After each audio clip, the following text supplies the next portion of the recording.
Umviriza niba Imana yakuremeye mu Burundi ntayo nimwe yaririmo so utegereza kubikorera kube iyumvire basi gituma Imana itemeye kuvukira handi yemeye kuvukira mu Burundi c'est que quelque part uratekeye inyishu igihugu cawe so dukunde igihugu cacu ica gatatu duhaguruke dukore tuve muri zone de confort nukuri abajone bino turi binebwe ndagusavye niba baravye video kayiheza nibagiye kugira subscribe.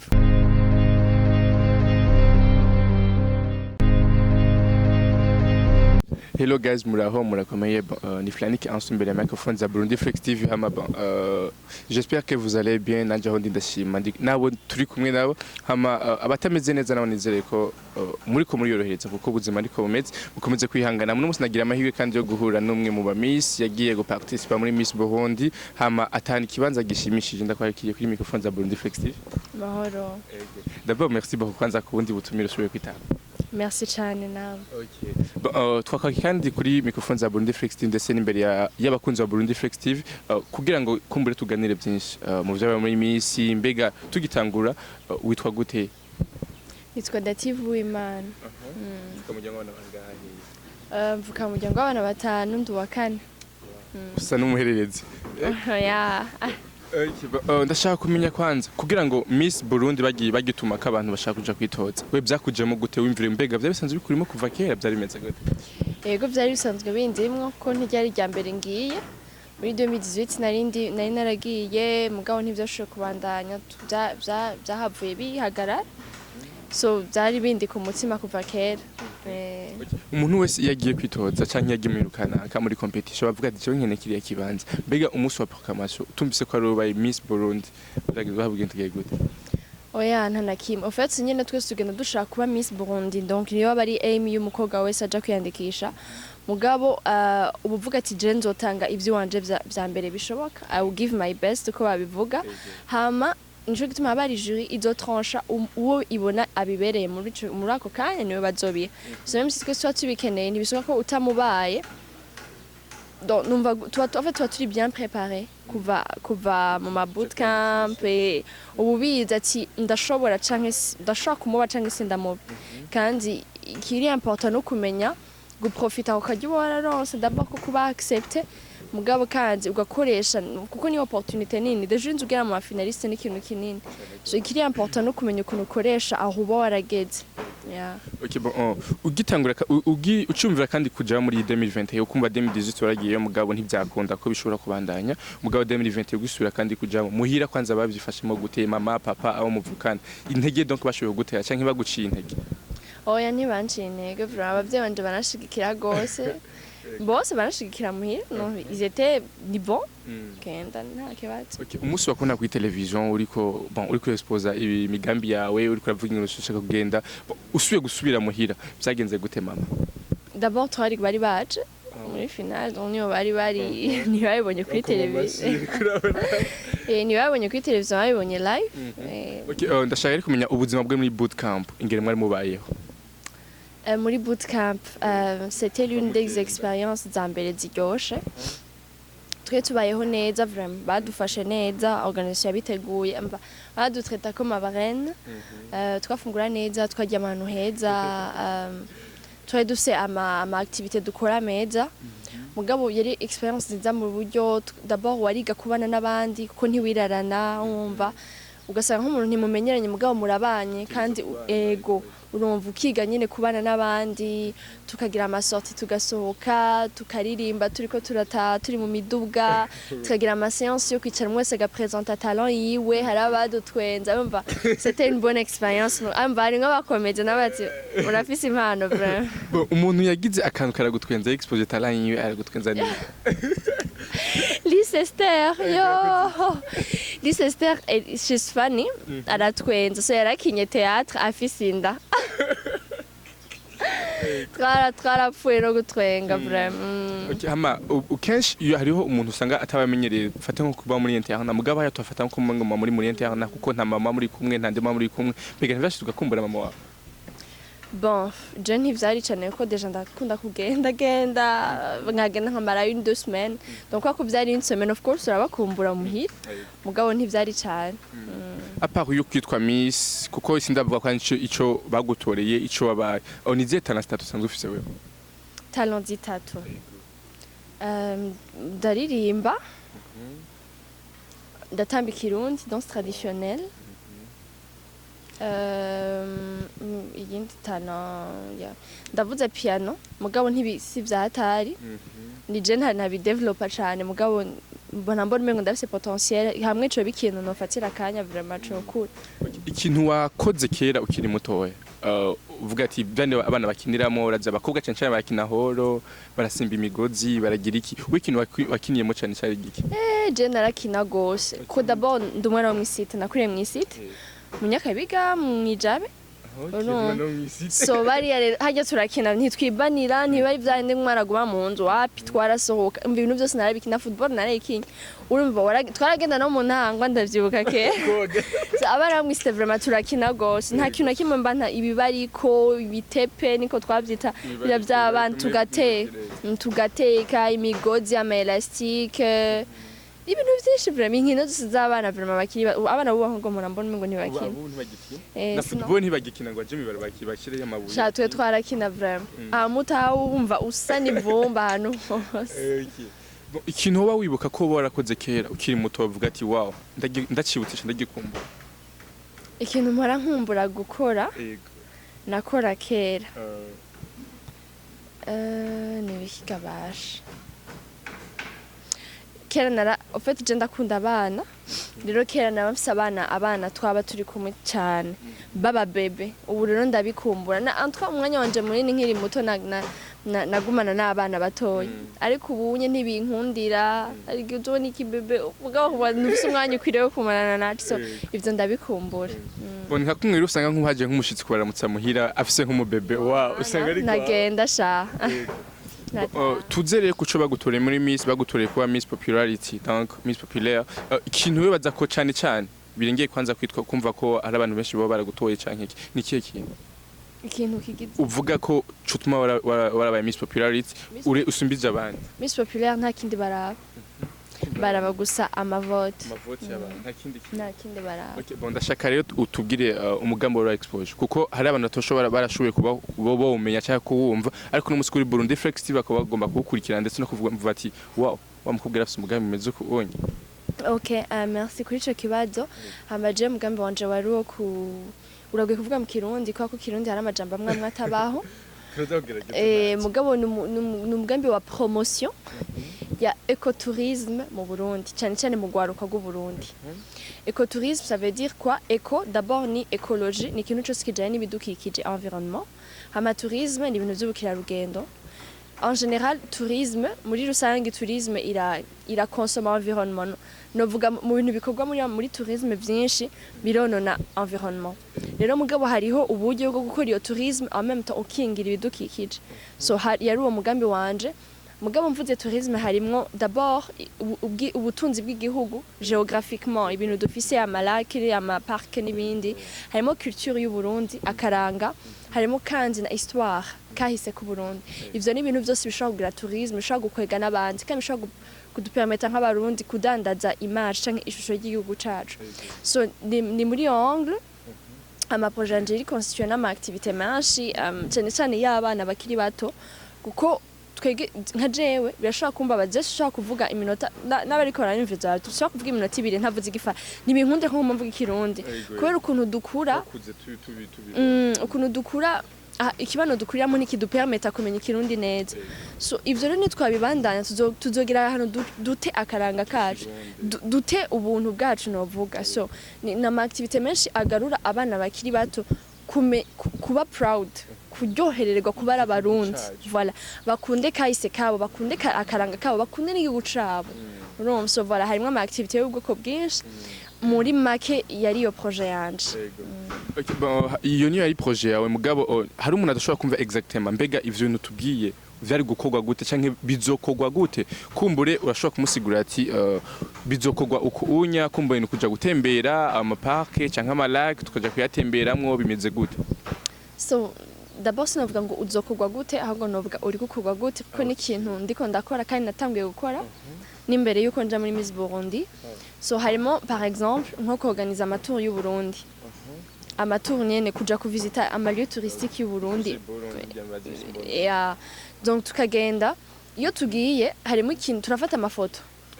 kandi ubunye imbuga ngurukana bumenyi n'ikintu kinini gose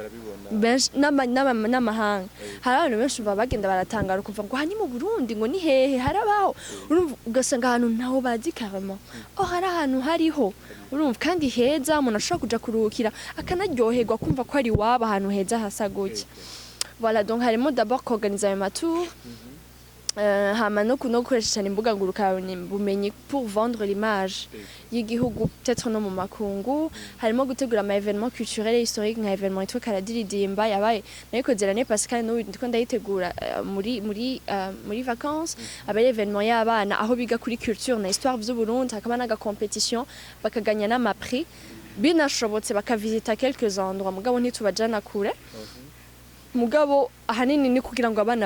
babikunde babe fier y'ibintu vyabo babimenye bakiri batoya sivyo gusa hariyo n'indi migambi minini guterera mu peut-être mu iterambere ry'ayo masite mugabo ivyo n'ibintu bizotwara kanya hariyo n'ibindi byinshi twese ntashobora kuvugira aha nobwira nk'umuntu w'umubayo hakene ko dukorana vya vrai kurumva ama idée yose umuntu ntaya nego mugabo hariyo uburyo bwinshi hari ibintu byinshi planifia gukora kandi mperuka no kubicentraliza kugira ngo ndabikore neza oya ivyo nzobivuga mu minsi iri imbere nakomeje kumva cyane umuvuga ibintu bya histoire ndashaka kumenya bon utubwire iki histoire wobuzi sivyo yigeze kuba mu gihugu cyacu Burundi wawe wibuka ushobora gusangiza abakunzi bawe ndetse n'abakunzi ba Burundi Flex TV biragoye kuvuga ngo histoire no banzi kuko histoire iragutse okay kwasi exactement hehe basi nko mu bami uvuga ati umwami kanaka byatangiye ku unyabigenda ko nko ku mwami Mwezi Gisabo d'abord mpereye nko kuri Ntare Rugamba cyo twari umwami yaguye imbibe z'u Burundi Burundi karakanu gatoya Burundi bwa Nyaburunga mugabo aragwanira cyane igihugu aragura kugeza aho turonka za Kirundo zose za Muyinga hariya hose haraza haba Burundi urumva deja n'amateka ifoko nk'abarundi tuba tudatse imbe Burundi bwabaye gutya gute byabaye mu mwaka uhe nk'umwami Mwezi Gisabo turabitswe ko bigeze gushaka kumwicisha naho yahungiye mu Gishora Igitega akaca hagirira royaume umva hariyo ibintu byinshi byo kwiga kubara abaganwa ku mwami Kaziriri ku mutima yarakoreye Burundi cyane mu gihe umwami yari yapfuye tunindiriye ko umuganwa akura ngo ashobore gufata iyo ngoma umva nk'ivyo n'ibintu byose usanga umuntu atazi mugabo iyo visita ayo mahondro atandukanye yo urabimenya henshi barahakonta ama histoire projet ya vuba uba uri kurategura kugira ngo abantu bamenye ati ariko ategura ibinya donc kugira basi ababaye nkuko babivuze bashobora gusapotinga bagufasha kumbure wowe nyine ubwanyu ushobora kuvyishoboza ariko turi kumwe n'abandi cyangwa uri kumwe n'abandi barashobora kugufasha ukabishobora ndetse bikagira no ku rundi rwego waruvyifuza projet ya vuba uri kurategura niyihe iteguye gute so projet ya vuba d'abord narinzi ko nzobivuga peut-être mbere mugani batwona bivuga ko gato meruka gutanguza company ikora ibintu bya tourisme na marketing mugabo sindayilansa neza nukuvuga yuko umuntu wese yifuza ko dukorana biroroshe ntazakorana nanje nka jewe gurashobora bati n'umuntu tumuha amafaranga gute mugabo aje akayasha muri company bifise sens kurusha nibaza ko nzoyilansa neza vuba hanyuma activité nini ndiko ndategura muri iyi minsi ni activité yitwa Karadiridimba activité y'abana bakiri batoya bari hagati y'imyaka 8 na 15 ni activité izo biryoshe vraiment izomara une semaine tuzogira amateriye yo kwiga aho abana tuzobigisha ibintu vya kera nko kubumba nko kujisha nko kuvuza umuduri donc ibintu vyari bitunza abarundi ba kera n'abana bo bashoboye bamenye ni kubera ko abarundi babikora ryari byo bimeze gute donc amateriye yo kwiga hama inyuma y'izo atelier umunsi wa nyuma hazoba shonyene abana babipresenter baze batugira ama exposé ivyo bazoba bakoze tubibone ego banatubwire ico byabafashije mugabo banadutambira bazoba bize gutamba bazoba bize peut-être kuvuza utuntu tumwe batuvuze donc kugira ngo abana abazoba bize kuri histoire baze baduha raconter une histoire iri précis kugira ngo en fait ivyo bihari kugira ngo abana kijya kintu twe twabuze peut-être hariyo n'indi migambi quand même ndiko ndiyumvira cyane cyane nk'ibi byo gukomeza ururimi rw'ikirundi mu bana bakiri bato donc nk'ivyo ni kugira ngo abana biyumvemwo igihugu cabo kuko uri kuraraba abadiaspora hari abantu benshi cyane b'abarundi bari hanze adashobora kuvuga ko ari umurundi usanga kanavuga ikirundi cyumva nyine ku kirimba cyangwa wanashima abavyeyi bariko barakubakurira babavyarira haje mukabakaba ukuntu abana babo batariko baramenya ikirundi na platform dufise menshi mu Burundi abantu bashaka kwigira ku ikirundi ivyo byose ni ibintu bitetse biri mu ariko bo nyine basaba abavyeyi bariko basukugerageza bakaza barakivuga mu gihe bari kumwe n'abana yego mugaye ivyo biragoye muri iyi myaka umuvyeyi yirirwa ku kazi ataha mwijoro ya umwana yirirwa ku ishure birago mutaje ni devoir no devoir imukoresha mu kirundi urumva biragoye foko tukiyumvire ama activité tuza turakora atuma abana baza aho hantu so nibaze ko na karadiridimba iri muri yo shusho so niyo activité ndiko ndategura izo bari nini tuzoyanonsa ukuntu izogenda neza kandi turakeneye vraiment gushigikirwa kugira ngo abana b'u Burundi voilà dukunda Burundi dukure tubikunze ko je ndi sure ibintu namenye ku Burundi nkuze iyo nza kwimenya nkiri muto nibaze ko mbamaze gukora ibintu bidasanzwe atari biki kumburewe iyo uza kubimenya byari gufasha cyane igihugu ndetse n'abandi iyo biza kugenda nko byari gufasha cyane kuvuga ko mu gihe no abikora bizofasha urundi gwaruka kugira ngo ushobore gutera imbere canke n'igihugu cacu tunoganze imico yacu ikirundi tukiri ngaho nyene wavuze yuko ivyo nyuri kurategura mbega numujene ariko aragukurikira no musi ubwo ariko kurikira no musi kugira ngo ashobore kwifadikanya nayo kuko iyo migambi ufise kumbura hari abandi bana bayifise abandi bajene bayifise mugabo babura ingiro ashobora kubigaragaza donc we ko ashoboye kubikrea mugabo akaba ari undi madashobora kubikira mugabo kugira ngo abidevelope kugira ngo kumufashanye aze mu vyo nukurakora vyogenda gute yo kuronka gute mbega aremereye kwinjira canke bigenda gute oya nta kibazo twovugana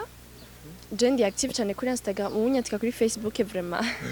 azonge umuhari mugabo kuri Instagram ni bon kuri Twitter ni bon no kuri mail yanje kuma page yanje yose mail yanje iri cyane mail niyo consulta gose so ukene ko dukorana nukuri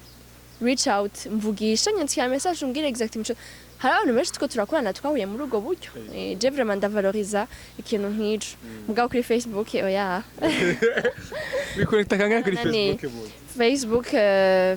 Facebook rero nibatse ko byangoye ko natanguye kwikoresha ntazi ukuntu imarsha nemerera enfin urumva ubugenzi bwose narabwemera mugabo hari usanga rero DM ufite nka message 5000 hama bimvira n'izinda zishura gute amwe katakandi kazino bamfise urumva ugasanga biragoye rero abantu bakujya imihara abantu baje Facebook mugabo mail ni bon mail nawe zoba zingana gute vraiment ndazifatira umwanya nkazisoma ko Facebook hari gusanga ari umuntu gusanga hey ni bon urumva ugasanga ntimuzinanye mugabo watubwiye ikintu cyo kujisha ndetse no kubumba mbega urabizi wewe je ntavyonzi basi nka wewe uzohagara gute imbere y'abandi bana cyangwa imbere y'abandi bajene kugira ngo bereke ati bon bitangura donc kubahuke dushaka uko kubahuka k'umuntu kuko jewe par exemple ndashobora kutubahuka mbo ntabonye we kora bavyubahutse kumbure ko rako nibona ubunyamuji kwa muri ariko unabonye ko bavyubahutse ndashobora ati kanje nobahuke oya naje nzovyiga nzogenda ndavyiga buke ndashaka en fait kimwe mu oya nta na kimwe en fait shaka kwifatanya n'abandi bana en fait sishaka kuba hahantu nereka abana yuko jewe ntesa jewe ndabizi no na jewe biramba en fait yes kimwe mu byatumye ndavyumvira nuko nanje atavyonzi kandi nimvire ngo tweka tahantu platform hari dushaka kuvyigiramo ni nko kuvuga nk'untanguje ama programme yo kwiga ikirundi cyane ntibizoce bisobanura ngo ndumu expert mu kirundi oya nimba aba expert batimvire kubikora je ndashaka ko bihinduka kandi je nta kirundi cinshinzi donc ndashaka kubona bihinduka so nzokwigira hamwe n'abandi nibatse ko atari maka ko mba ndumu expert gize no ndashaka kwigira hamwe n'abandi ndazi ko igihe wexposa iyo projet yawe muri Miss hari baremeye kwanza kuzogufasha mbega ni nk'iyindi support yihewa ukeneye mu ba diaspora canke n'abandi bose bari ngaha mu Burundi bumva ko ufise ivyumviro birashe canke ivyumviro bishika kure niye support ukeneye mbega ugukeneye yo kurondera gute kugira ngo mushobore gukorana apart yuko ku mujene agukeneye mugabo support murashaka kugusponsoriza byogenda gute so nkeneye support zibira hanini imwe ni mu buryo bw'ivyumviro niba wumva uri passionné n'ibindi ko ndavuga nawe bifite ikintu donc uri intéressé muri ivyo nukuri ntiwezite kuko kunyazikira tuganire turabe ico twokora ko si ku bwacu tubikorane ku gihugu cacu yego hamiya kabenda keneye support iri finance ni bisanzwe vraiment ama projet menshi ni avance ko peut-être manque ya moyen finance ndakeneye uburyo ndakeneye uburyo kandi vraiment ndafise ibintu ukuntu uburyo buri clair bw'ukuntu amafaranga nzoyakoresha, c'est-à-dire uje kunyegera ufise peut-être ubwo buryo ushaka kwinvesta muri ico kintu ntiwibaze ngo uzopfa kuyamuko no nzokwereka ingana amafaranga uzokoresha kugira ngo nawe ubone ko amafaranga yes kugira ngo nawe ubone ko amafaranga yawe uzotanga atari yo nzojya canke ayazoja ariko arayantu azokura igikorwa giteza imbere igihugu cacu. Hama nibaza namwebwe muvyemeye muri iyi video two turakora muri YouTube murashobora gushira muri description email yanje donc kugira ngo umuntu wese abonye ikiganiro abone email akeneye vraiment ko twifatanya nanje anyandikire kuri email donc akajambo kanyuma rero ugomba kubwira abakunzi ba Burundi Flex ndetse n'abakunzi banyene ubwabo hamwe n'abarundi n'abarundi kazi bariko barakurikirana ino video n'abazokurikirana wenyine ubwawe ku bwawe ikintu ushobora kubasaba kugira ngo bashobore gukunda imico n'akaranga cy'u Burundi cyane cyane abajene.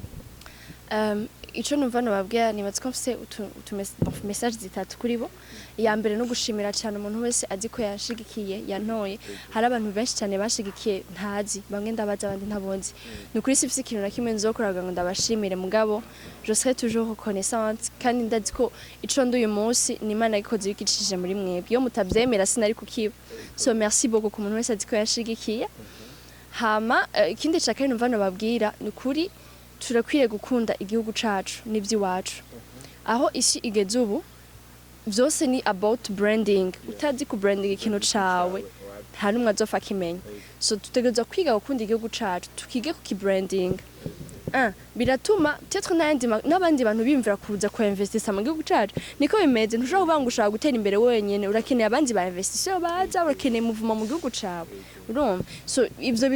bizopermettre n'abandi bantu kumva igihugu c'u Burundi kimenyekane kije novuga gute on the map tambu capashira ngo Burundi on the map. Donc tukunde igihugu cacu hama tugiye ku ki branding tugiye kuba proud umviriza niba Imana yakuremeye mu Burundi ntaho nimwe yaririmo. So utegereza kubikorera kube iyumvire basi gituma Imana itemeye kuvukira handi yemeye kuvukira mu Burundi c'est que quelque part uratekeye inyishu igihugu cawe. So dukunde igihugu cacu ica gatatu duhaguruke dukore tuve muri zone de confort. Nukuri abajene bino turi binebwe nama ndayivuga ivyo nibisanzwe usohotse hanze gatoya ukaja ngaho mu Rwanda muri Kenya nituvuge kure mu Buganda ukaraba abandi bajene ukuntu bari dynamique uri mvana no mu Burundi cyane nta bajene bahari. En fait sindiko ndavuga ngo nta bajene bahari bakora barahari vraiment kandi bakora bari jiyo nka bamwebwe na urumva mugabo hari abandi benshi baguma baryamye ngo urumva nakazi mfise ngo je ngo simbona ico nokora yakora volontariat ja en action. Urumva so duhaguruke dukoresha impano Imana yaduhaye kubwo iterambere ry'iwacu ry'imiryango yacu n'igihugu cacu. Murakoze. Himiriza abakunzi ba Burundi Flex kwangura subscribe ndetse no gukurikirana wenyine ko watubwiye ko mu gukina ari Instagram ariko ntiwatubwiye izina mbega ni gute Dative Uwimana nyene cyane Dative d'alors Uwimana. Urumva ka d'alors nako twaitu Dative d'alors Uwimana. Okay subscribe nako abantu bose mwavyi video nukuri mugire subscribe mushigikire bagenzi bacu ko nabantu bari kugira ngo bateze imbere impano z'abandi. So ni ikintu ciza natwe tubashigikiye ndagusavye niba baravye video kayiheza nibagiye kugira subscribe kugira ngo uactive na cloche notification kugira ngo uzoronka ama nouvelle videos bashirako. Nanje ndangiza mushigikire vraiment afise ivyumviro birasha afise ivyumviro donc byo guteza igihugu cyacu imbere kugira ngo donc abajene cyane tumenye ikirundi cyo n'ikintu gikomeye kuko n'amajambo abitushobora kuvuga udasizemo igifaransa alors que c'est faux. Umunyamahanga aza mu Burundi muga gusanga ikirundi ntacazi ahanyajiwe mvuze nabi igifaransa muraza kuntwenga mugabo umunyamahanga avuze ikirundi nawe ntushobora kumutwenga. Natwe bw'abarundi tuvuze ikirundi ndabo mengo nta nakimwe mengo nibisanzwe ariko ico ni ikintu twagikanza kurabira ko cyane gose mugabo tumenye ikirundi cyane ama tumenye gutembera igihugu cacu tumenye mbega nibiki ubwiza kuko hari abantu benshi batazi ubwiza bw'igihugu cacu donc batazi kurata igihugu cacu ubwiza bufise alors que dufise ibintu byinshi byiza dufise amapaka menshi gutembera amalag dufise imisozi myiza dufise ahantu dushobora gutembera amabarabara vraiment. Bon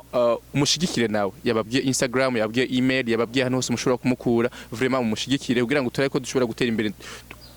shike aho abandi bantu bageze canke ibindi bihugu ahandi hantu bageze. Merci beaucoup rero nkuko yabivuze mugire subscribe partage kugira ngo bagenzi banyashobore kandi kubona kino kiganiro kugira ngo bashobore kuguruka mutwe no kumenya ivyo bagomba gukora. Merci beaucoup.